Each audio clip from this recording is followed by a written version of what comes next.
থামড়া এটা কি পোজ দিচ্ছে হনুমান ভাগ খেয়ে যাও হনুমান। এইটুকু কষ্ট হচ্ছে পাহাড়ে চালাতে। কষ্ট তো একটু হচ্ছে।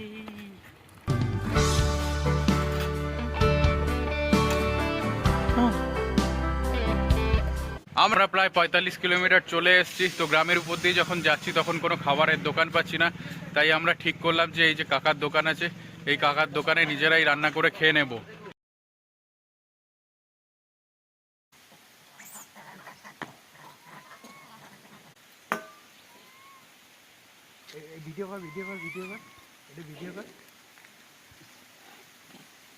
কতটা পেটে ওদের খিদে।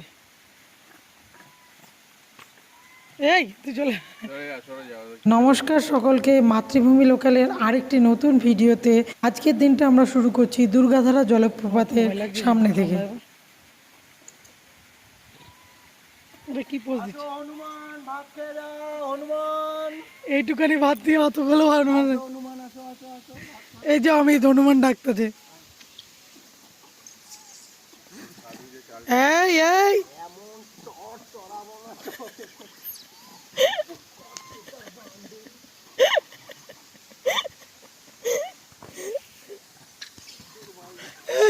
খেতে দে রে।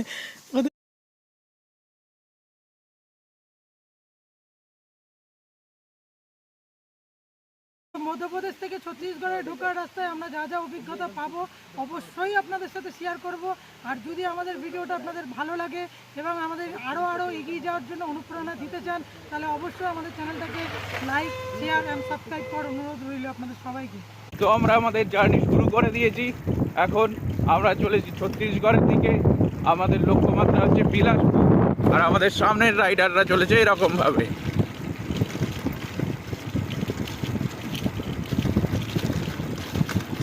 আমরা অমরকণ্টক থেকে নেমে এসে কালকে লাস্ট ছিলাম দুর্গা মাতা জলধারার কাছে। তো আজকে সেখান থেকে নামছি ছত্তিশগড়ের দিকে। মোটামুটি এখনো 15 কিলোমিটার মতো, পুরো টাউন পাহাড়ি রাস্তা, দারুণ আনন্দ লাগছে। আর চারিদিকটা হচ্ছে টাকা রাস্তা আর গাছগাছালিতে ভরা।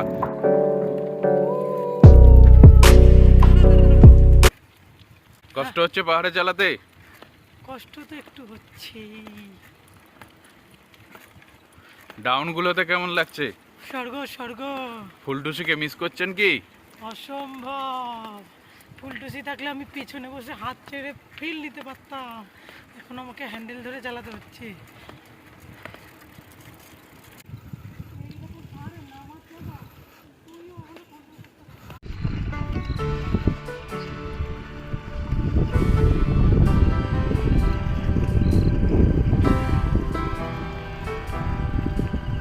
আমরা মোটামুটি 3 কিলোমিটার চলে এসেছি। তো জায়গাটা দেখতেই পাচ্ছেন, এখানে একটা চায়ের দোকান পেয়েছি, তো চা খাবো এখানে।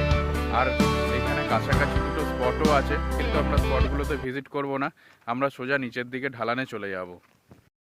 দাদার দোকানটা এমন জায়গায়, না টাওয়ার আছে না ইলেকট্রিসিটি, কিন্তু দাদা চায়ের দোকান খুলেছে, এই যে চা করছে।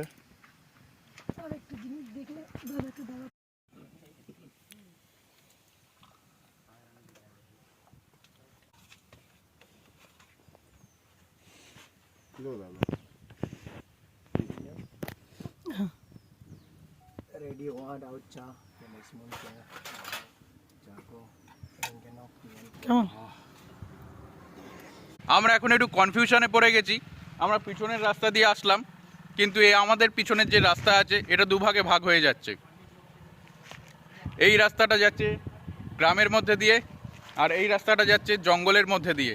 তো জঙ্গলের মধ্যে দিয়ে রাস্তা 10 কিলোমিটার বেশি পড়ে, কিন্তু ঢালান বেশি হয় আর গাছপালা বেশি আছে। তো আপাতত কি করা যায় এখন দেখার।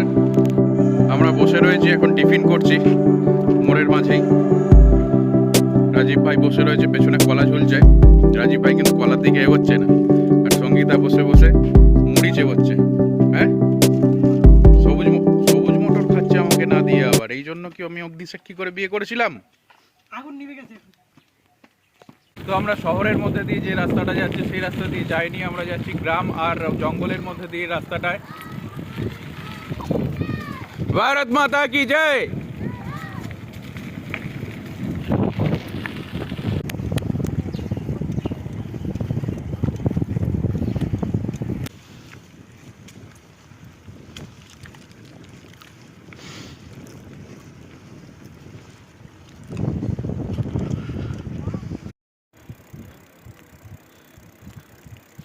তাই যেতে যেতে আবার একটা আমরা দাঁড়ালাম। এখন আমাদের 30 কিলোমিটার পথ চলা হয়ে গেছে।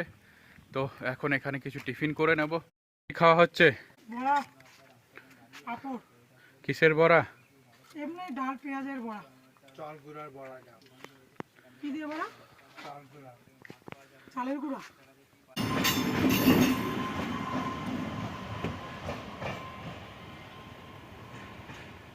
তো আমরা প্রায় 45 কিলোমিটার চলে এসেছি। তো গ্রামের উপর দিয়ে যখন যাচ্ছি তখন কোনো খাবারের দোকান পাচ্ছি না, তাই আমরা ঠিক করলাম যে এই যে কাকার দোকান আছে, এই কাকার দোকানে নিজেরাই রান্না করে খেয়ে নেব।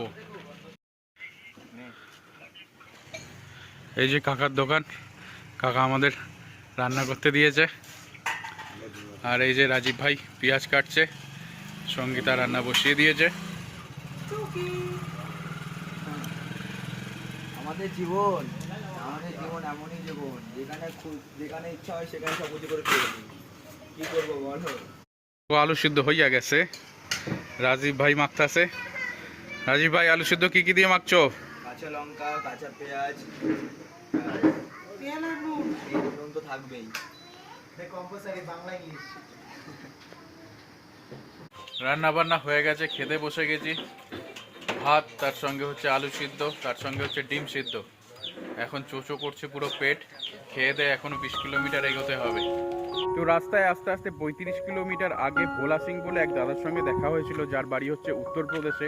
সে বলেছিল যদি কেন্দ্রা পৌঁছাতে পারো তো আমি থাকা খাওয়ার ব্যবস্থা করে দেবো। তো খাওয়ার অলরেডি আমরা ধাবা থেকে খেয়ে এসেছি, দাদা ব্যবস্থা করে দিয়েছেন। আর থাকার ব্যবস্থা হচ্ছে এই যে কেন্দ্রা যে পঞ্চায়েত অফিস আছে ছত্তিশগড়ের, সেই পঞ্চায়েত অফিসে আমাদের থাকার ব্যবস্থা হয়েছে। এই যে আমার বাচ্চাটা রয়েছে, আর এইদিকে এই যে রাজীব আর আঠারের সাইকেল।